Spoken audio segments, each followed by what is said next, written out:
Tips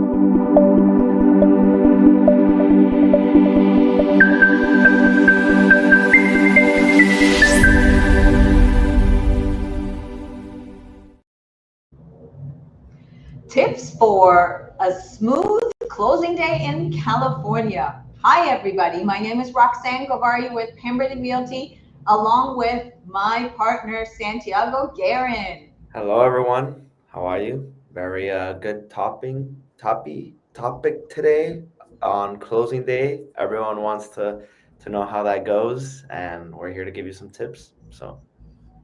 So thank you so much for joining us. And as we go along and give you more information, please let us know if you have any comments or any questions.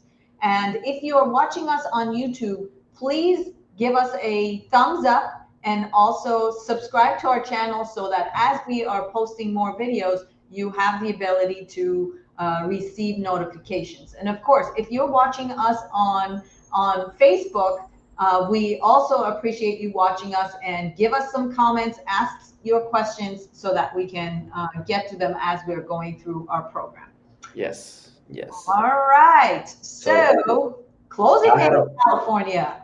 yeah, I had a question for you to start off this StreamYard. Um, I mean, you've been in the business for such a long time, so you've seen things change and move. So, what do you think are the biggest misconceptions that people, clients or even new agents have about closing? Like, what do some people expect that could be wrong, now? You know, the biggest misconception, I think, is the way we do things here in California. Yeah. Because if you're coming from some other states, especially from the East Coast, they have their closing in person. So you go buyer and seller and buyer's agent and listing agent and the attorneys, they all go and they actually do the work in person around the table, and that's what happens. Closing happens on the day when you go into this meeting, and you sign everything off between each other, and you transfer title right in that meeting. That is not what we do in California, Okay. right? So the way that we do everything in California is just basically through paperwork, and the buyer and the seller never meet. And there's never a meeting where everybody gathers around the table and signs the paperwork in person. And so I guess the way that you could describe it is we do things passively. Okay. You still have to notarize the paperwork just so that you assure that the person who's signing off is the right person, but but that is not where you actually go into a ceremonial closing and you do everything at once. Yeah.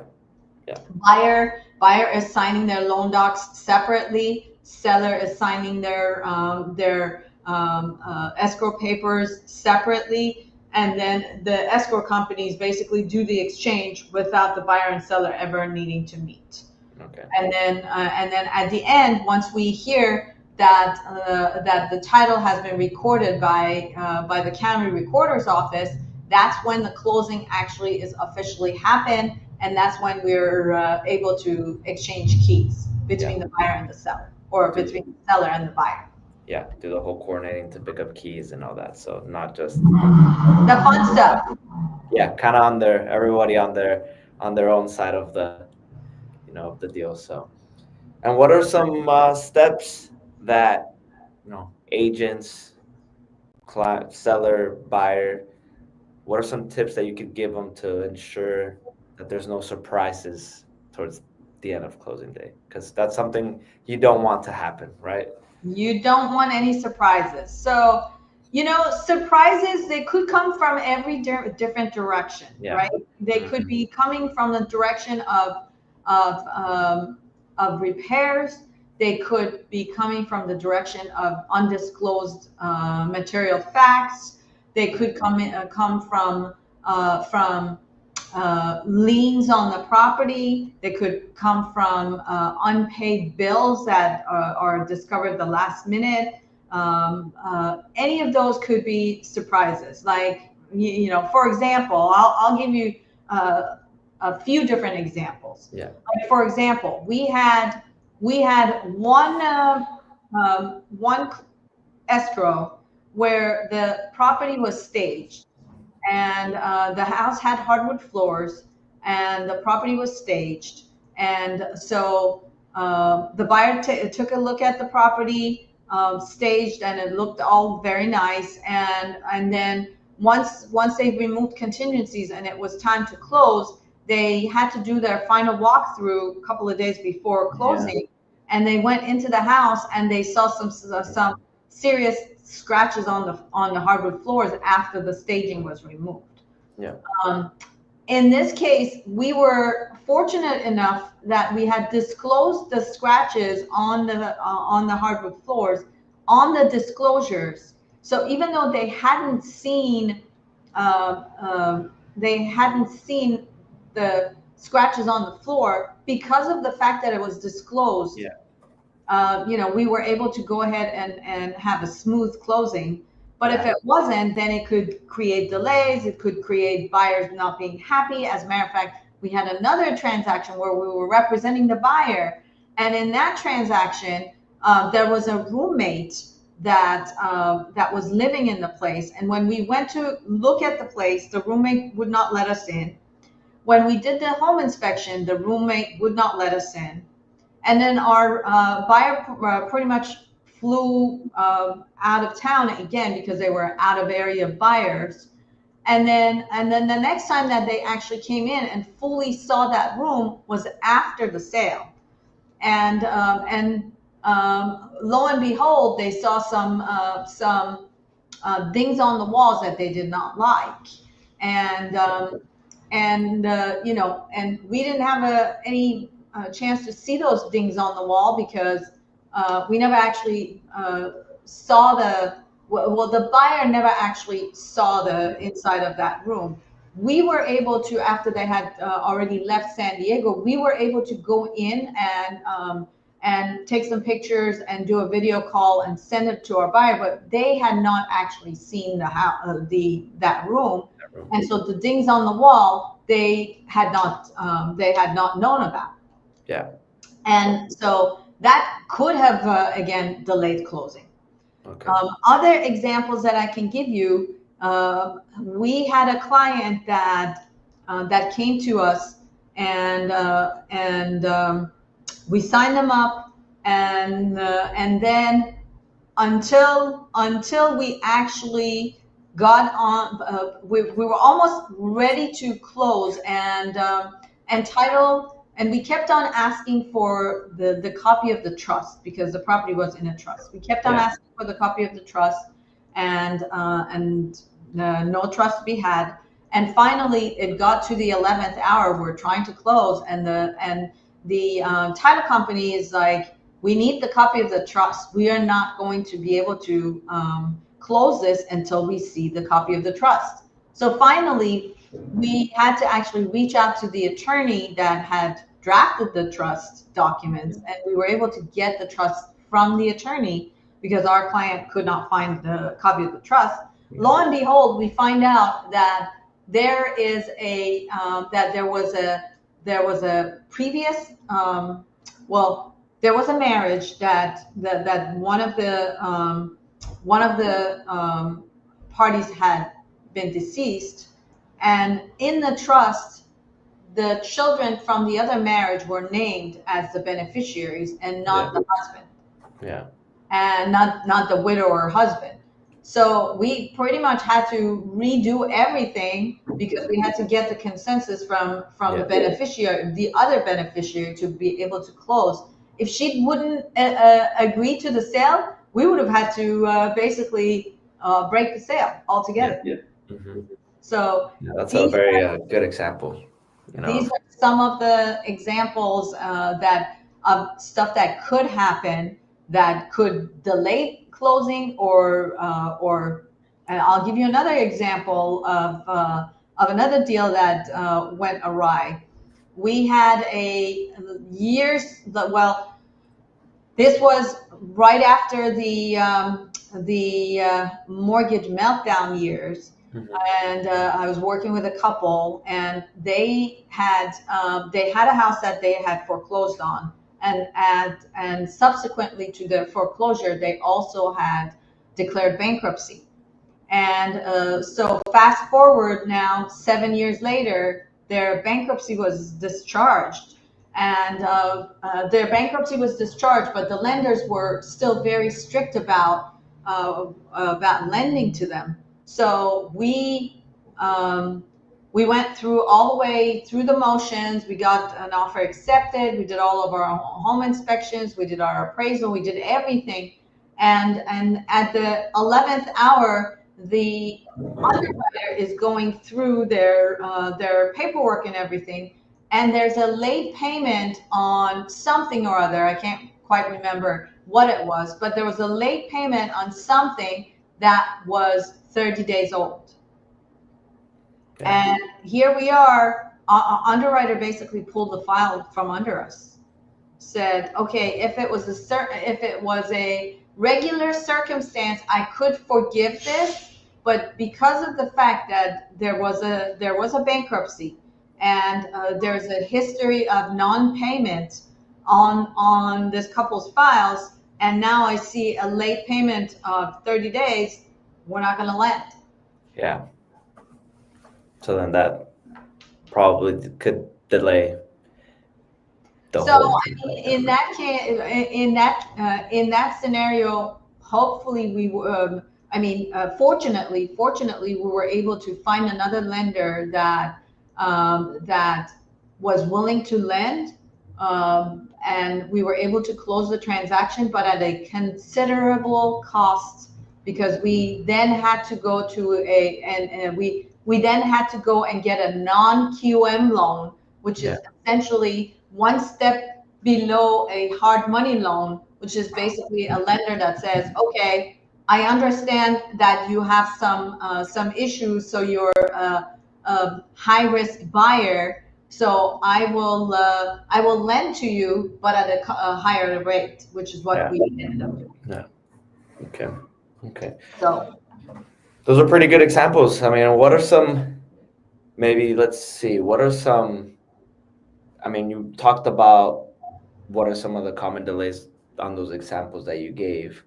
Um, in California, what are some regulations that are, unique just to California that some agents from out of state or clients from out of states don't know? I mean, you did talk about the final closing, but is there any other things that you could give out to out of state or both clients, sellers, buyers, you know, besides how the one of the closing?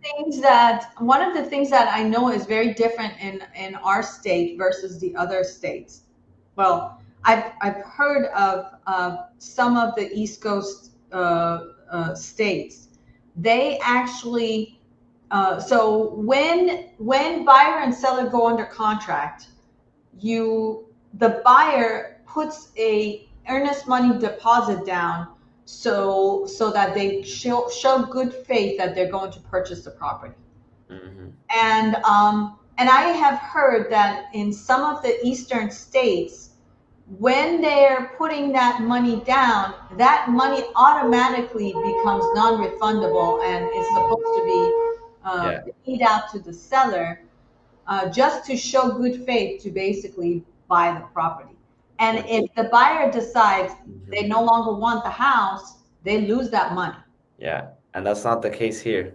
That's not the case here. We are very pro-consumer type of a state. So the consumer is almost always in the right.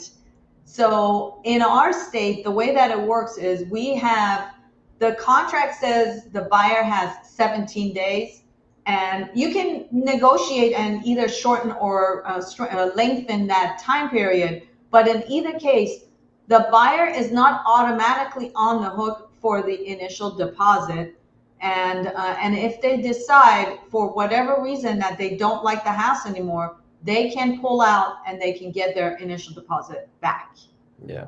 So the two monies that they will lose, is if they decide to do a home inspection and they pay a home inspector to come and inspect the house, they will not get back that money back because obviously they paid for a service that somebody Yeah. provided, and that service provider needs to get paid. Yeah. So the physical inspection physical inspection report you pay for, and you don't get that money back. You also have to get an appraisal on the property on behalf of the lender, because the lender needs to ensure that the money that they lend on the place, that the place is worth as much money as they're lending. So again, we have a service provider via the appraiser come to the house, inspect the house, go back, do the research, pull out the comparable houses, and then produce a report. And that is also a service that the appraiser provides to the lender on behalf of the buyer. Yeah. And once you get that done, that money also is not refundable because again, you're paying a service provider to do a service. Correct. So you're not going to get that money back. Yeah. Right. So beyond that, the entirety of your earnest money deposit you get back if you pull out before your contingencies are removed. Yeah. Which is something that you don't see in other states. They're removed, Yeah. then You're on the hook. You're on the hook. So Yes. you better know what you're doing, and you really better want that house, because past contingency removal, you're buying the house. Yeah. Or Yeah. you're losing your earnest money deposit, pretty much. Yeah, correct. And for everyone out there, what would you give? What would be like your? Let's talk about prepping keys and changing utilities and doing final paperwork. I think that it's also important to talk about those issues, or not issues, but those steps. So keys. Normally between the buyer's agent and the listing agent, we are setting up lock boxes on. Yeah. So we lost you for a minute, Santi. So I started talking about changing keys and utilities and final paperwork. So let's start with changing keys. And so if the keys are exchanged between the buyer's agent and the listing agent through a lockbox, then basically the buyer's agent grabs those keys out of the lockbox once the house closes, and then is able to meet with the buyers and hand over the keys to the buyers. If there is no lockbox, and then the listing agent and the buyer's agent have to coordinate between themselves to exchange the keys. And it's important to note that that nobody, the listing agent, the buyer's agent, is not allowed to give keys to the buyers prior to the transaction happening. So once the house closes, then you're able to change keys. Now let's talk about utilities, because for example, in City of San Diego, we are water is provided by City of San Diego, and gas and electric is provided through San Diego Gas and Electric. And then for cable and internet, then we have different companies. We have Cox, we have AT&T, we have some other internet providers and cable providers. So it used to be that each area there was a monopoly on certain areas for Cox, and there was a monopoly for certain other areas for AT&T. And now I think that it's basically a free-for-all, or at least if these two companies, traditional companies, are not the ones that are providing internet, there's other internet choices that people can choose. And what is important is to make sure to notify the buyer and the seller to coordinate, so that you don't run out of okay, we're closing on this day, and the buyer is coming in the next day and there's no electricity, there is no water. So it's always good to give a list, and that's one of the things that we do, give a list of all the utility providers, and advise the buyer and advise the seller to make sure that they coordinate so that there's no basically stoppage of utilities. Another important service that we need to provide, and we always provide, is to find out who is providing the trash service, and also to let the buyer know what days the trash pickup is, so that they're able to get that service set up as soon as possible. Yeah, and they don't have to find out the hard way once their trash is to the brim. There you go. That's right. That's right. And then the final paperwork. So final paperwork, the biggest the biggest and most important part of final paperwork, in my opinion, is the VP, or verification of property conditions. And it's important to know that this is not a contingency of the sale. In other words, if you go in and you don't like something that you see through your VP period, your final walkthrough, you still have to buy the house. But you can negotiate. Like, for example, we had one that we went in and we saw that the water line going into the house was leaking.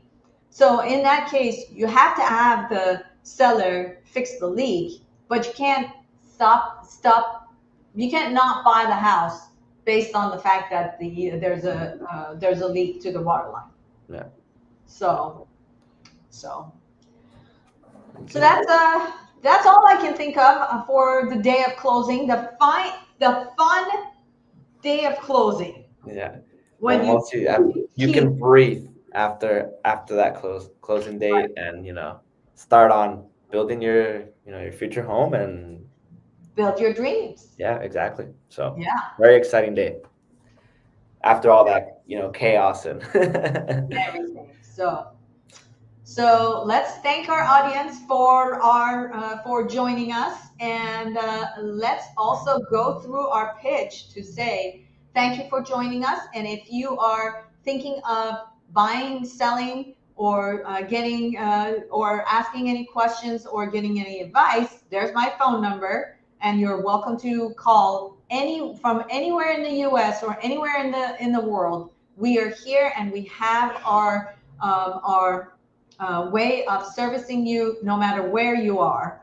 There is there's Santi's phone number, so you can reach perfect. out to him as well. Mhm. And if you are on Instagram, we appreciate it if you give us a follow on Instagram. Or if you're on Facebook, we appreciate that you give us a follow on Facebook. There's our website, and please join us. Take a look at what we provide on our website as well. And if you want to email me or Santi, this is our team email, and we're happy to answer any questions that you send our way. And thank you so much. We really appreciate you, and we hope that you join us next time. Bye, everyone. Hope to see you soon.